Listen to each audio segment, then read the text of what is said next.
Hello, all. Welcome back to the Exposing Grief YouTube channel. You know what we're doing here. You know our mission is to remove that stigma of grief and expose it for what it truly is, which is a natural and healthy way of living and loving. We are bringing yet another interview with a wonderful professional who has a little bit of different light and perspective to shed on rituals and how that may factor into your grief journey. I'm sitting with Julie Schmit, who is a relationship coach and an energy healer. So let's dive right in and see what she has to say about rituals. Hello, all. Happy September to you. Welcome to the Exposing Grief YouTube channel.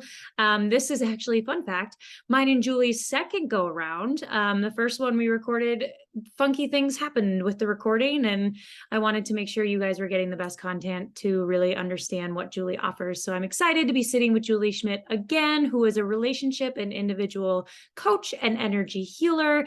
And she is going to be talking to us about something that's a little different. I'm really excited for her to shed her light on something that's very common in the grief world and grief experience, but providing you with a different way of looking at it. So Julie, I won't waste any more time.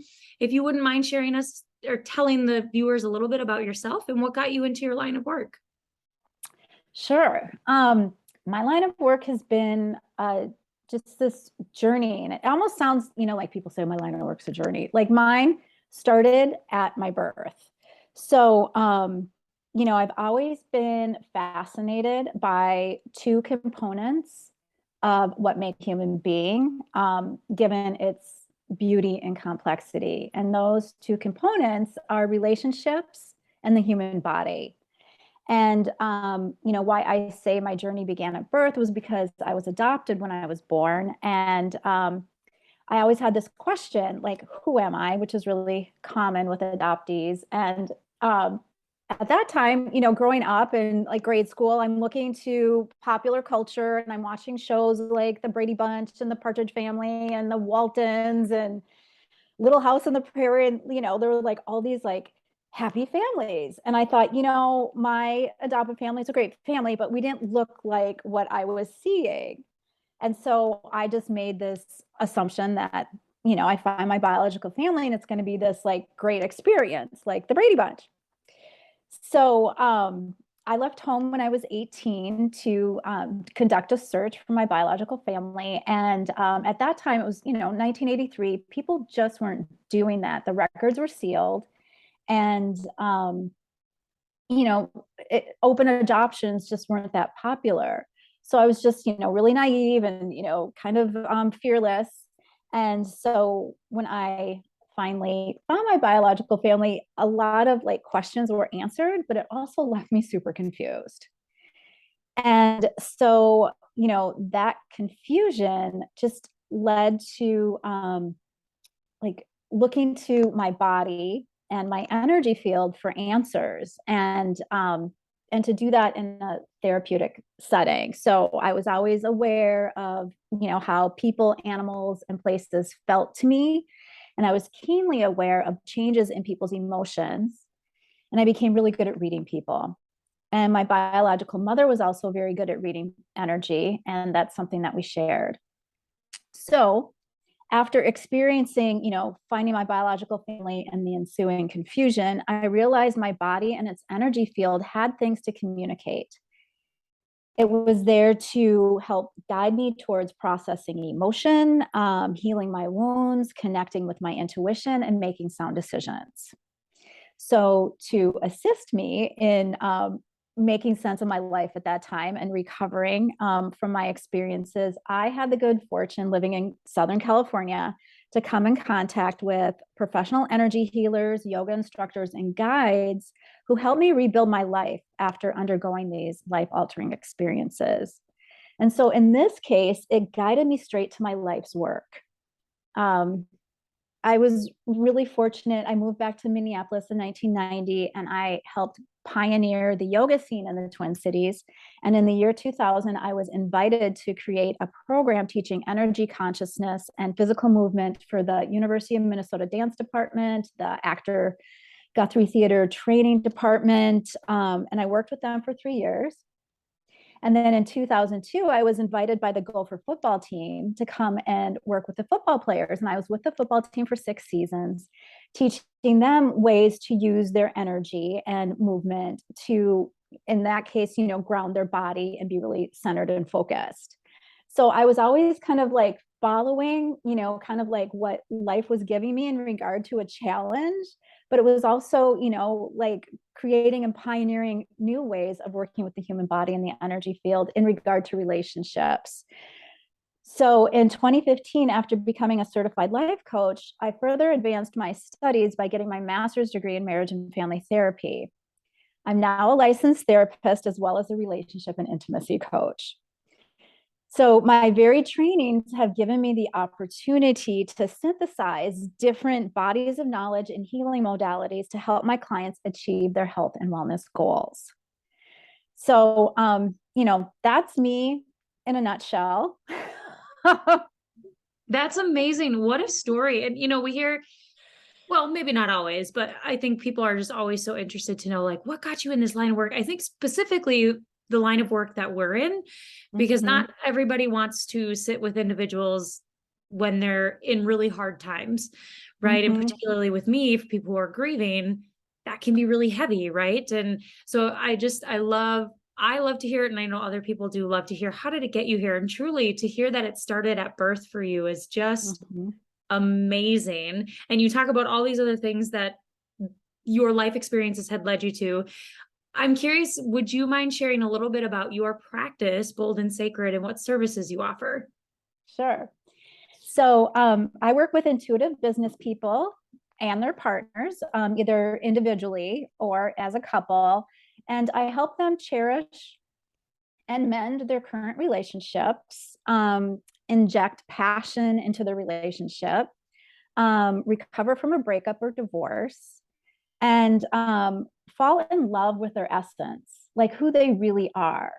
I like that, in therapy, we say, increase self-esteem. We get so used to like increasing and decreasing with these words, but when you go deep into your essence and falling in love with who you are, it's not based on like what you do or the possessions you have, which is kind of how society, tells us this is how you increase your feelings of self-worth. It's really about falling in love with yourself, even when you make a mistake.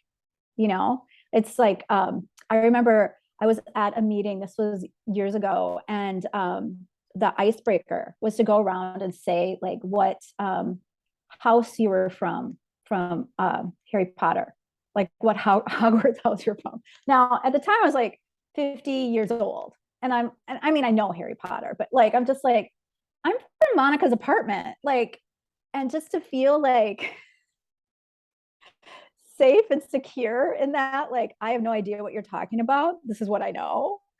And like, I'm hilarious, like instead of like, damn, I should have studied about Harry Potter. Like, yeah, I can understand. I can see how that would be off-putting. Yeah. So, I offer private and couples coaching. And, I can infuse energy work if that's requested. I have group programs. I've got some interesting retreats. I hold new moon celebrations with live music. And if I'm working with a couple with coaching and they want to move forward, I can officiate their wedding or their vow renewals. So it's kind of like a complete package. I'm like the love package. Oh my gosh, I love it. The love package with the love guru. So many good things. And so as much as I would love to highlight on every single one of these services, in previous conversations, we've talked about this idea of you guiding couples or individuals through rituals, which in the grief world, rituals are a very big thing, common thing. Not that everybody engages in them, but they're a thing in the grief world. So I'd love for you to shed a little bit of light on rituals and how you approach them and how that may help someone who's walking through their grief journey. Sure. So, like rituals are practices, they're actual like acts. Whereas, like a wedding is a ceremony. And within a wedding, there's different rituals depending on, what you choose to have in, whether it's lighting a candle or, drinking wine or, lighting like the unity candle, like I said, or there's stomping on a glass, those are all rituals. And so rituals like are time honored acts whose purpose is to transform those who take part in them. So they occur in every culture on earth. So it could be, ascertained that their purpose is like tied into our humanity. Rituals move participants from one position in life to another. So from being single to being married, from being among the living to being among the dead, there's that component too. In regard to rituals having like a beginning and a middle and an end, and actually take you on a journey to get to that other place. So when you get to that place, it's like a place that you couldn't have been had you not performed the ritual. Yes, I love that. So, and you might have touched on this a little bit, so if this feels kind of repetitive, I apologize, but can you talk to us a little bit about how an individual would know if they could benefit from establishing a ritual within their grief journey, whatever that may look like, and what might they experience? So what are they looking for that would communicate to them of, oh, either I'm really in need of engaging in a ritual, or having a ritual might be something that would benefit my grief journey. What might they experience? So they might experience like they're just not moving. There's just, they feel stuck. They feel stuck in their grief journey. Yeah. And so, a ritual is like a perfect way, like I said, to get you from where you are to where you want to be. And then, or I need to feel community. Like I want to do this thing with, could just be one other person, or, a whole neighborhood, or, sometimes on the planet, we do rituals. It's just that need for community. Yeah. Yeah. And feeling stuck. Yeah, I love that. It's so, yes, you're speaking to my audience, which is exactly why you're here, right? I hear feeling stuck a lot in Mm-hmm. those who are grieving. And that is actually I created a kind of an acronym for how do people know when grief therapy might benefit them. And I call it the Mm-hmm. SOS situations. And one of the S's stands for feeling stuck, right? They're really Oh. feeling stuck in their journey. So the fact that that is kind of a telltale sign of like, well, maybe a ritual would help me is awesome. And then also this piece of you're hitting on really determining what a ritual looks like for you. Do you want it to just be with you? Do you want it to be with other people? Do you want it to be community based? Do you want it to be whole planet based? Right. So I think yeah, you're hitting on it all. And which again speaks to why you're here sharing this with our viewers. I'm curious too, would there ever be a time where a ritual may not benefit somebody in their grief process? Yeah. So if somebody is at a place where they're like overwhelmed with emotion, in therapy, we talk about like the window of tolerance. And then if you're outside that window of tolerance, you're like, you're either like spinning thoughts, or, you're on the downside more where you can't get out of bed and go through your daily life. Those are the two areas where it's, coming back into the window of tolerance, like back more into flow. That's what I would recommend. You're still going to be experiencing the grief. It's not like you're, back to normal, but it's just not your feelings aren't overwhelming. And, one of my favorite memories in recent times of a ritual is, it was after Prince died. And my then 13-year-old daughter and I went to Paisley Park. And it was like you walk into this, huge area, the streets were blocked off, and you could feel the reverence, and it was really quiet, especially considering it was almost silent, considering how many people were there. And, there was an artist there painting pictures of, Prince in different stages of his life, and kids were tying balloons. And, it was just this like community experience. But there was like a sense of we're all on the same page here, like, so I think if you have that feeling like you're on like a different page in your journey, then, I would wait a little bit. So many people in our culture are just tied into that, I call it like the CrossFit mentality. It's just like boot camp, like life is boot camp. And, it's actually my experience with the grief journey. It's really time to take care and tune in and, ask yourself questions about Yeah, readiness. I love that. I recently chatted with somebody for my podcast, actually, and she had said something. We were talking about time in grief, and she, another colleague of hers had said, time doesn't heal all wounds, or, time doesn't, right? Like passing of time isn't what it is. It's time is a companion.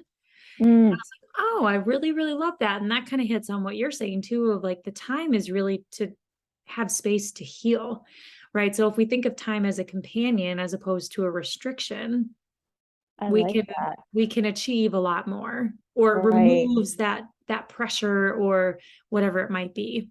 Mm-hmm. Yeah, that's a really beautiful way to, because, time is part of the flow of life, just like grief and sorrow and joy and ecstasy. So to put time in there too, even though it's not an emotion, but it is part of the fabric of life. Absolutely. Yeah, I think that's great. I like that. I'm going to use that. Yeah. No, I love it. I was like, ooh, yeah, I love it. Uh, for the viewers who are interested and want to learn not only just about your services in general, but maybe what doing ritual work with you might look like, what would their next best steps be if they wanted to reach out to you? Sure. So you could go to my website at boldandsacred.com or send me an email at boldandsacred@gmail.com. If you're interested in working with me, either, individually or with a partner. So, if you're, in your grief journey and, I've worked with people who are in that letting go process, and that's really held in our body. And what I love about working as a coach is, I with your permission, I can actually place my hand on parts of your body and run energy, so people actually have a palpable experience of the releasing. And then if I'm working online, it's the same kind of experience where I can talk a person through the releasing of that. In energy speak, we call it like a psychic time conglomerate or a block. And it's like that block, it's just like it's in your muscles, but you've gotten a massage and that's not working and you're having memories. So I'm able to bring in more of a full body process. So reaching me, like I said, through email or through my website. I've got some, I'm offering some interesting, I've got a woman's retreat happening. I've got new moon circles happening that engage with ritual. I've got, what else? Oh, I'm a Wild Woman Wisdom Intuitive Development class. So I have a lot going on, and I'd love to help, have you join me. Yes, so many good things. So, and viewers, I will be sure to put all of her information, website, email, all that kind of stuff in the box below, so you have easy access to that. Julie, do you offer any sort of like free consultation for people who are interested? Absolutely. Yep, 30-minute free consultation. I recommend that you come to the consult with a struggle that you're having, and I will give you one like actionable like result that you can leave the consult with, so it's not just checking in. Yeah, That I is, like to do stuff. Yeah. yeah, absolutely. I am the exact same way. I'm a very hands-on person. I always love to leave people with feeling like they have something to implement and try in their own journey or Mm-hmm. process. So I love that you include that in your consultation. That is perfect. Yep. Anything else you want our viewers to know about yourself, your business, rituals, um anything? let's see. Well, I believe that paying attention to the essential features of rituals will really help us carry forward into this pandemically, hopefully recovering world that we find ourselves in. Um, you know, it's in my experience with my clients and, the people in my circle, like it's actually brought us closer because we've had to do things like slow down, really check in with people, make sure they're okay. So that's, moving forward, that's kind of my, um, it's my belief of paying attention to that essential way that we're moving forward. Yeah, Yeah. I love that. I think we all can recognize and say, like, yeah, something's different, right, by how we navigate or whatever, but I don't know if they can actually pinpoint what is different either about their world or the way that they navigate or just the world as a whole. So yeah, I love that, of being able to be intentional and really tune into that. Right. And like the research hasn't been conducted yet. Like we don't know what's happened. And I remember I was looking for research on the flu of, I think it was 1918. And there just wasn't a lot. And my husband, who's a scholar, was like, no one wanted to write about it. I mean, it was so devastating. And so we're on this grief journey together as well, coming up. Absolutely. This collective grief. Yeah. I Yeah, mean, grief as an experience as a whole is collective, but I think this one around the pandemic in particular has that collective feeling for sure. Yeah. absolutely. Yes. Yeah. Well, thank you so much, Julie, for your time. I appreciate you coming on and talking about not only just your energy healing and the coaching that you offer, but rituals in particular. I think that's really beneficial for those who need to hear it and are thinking about incorporating that into their grief journey. So I thank you for your time.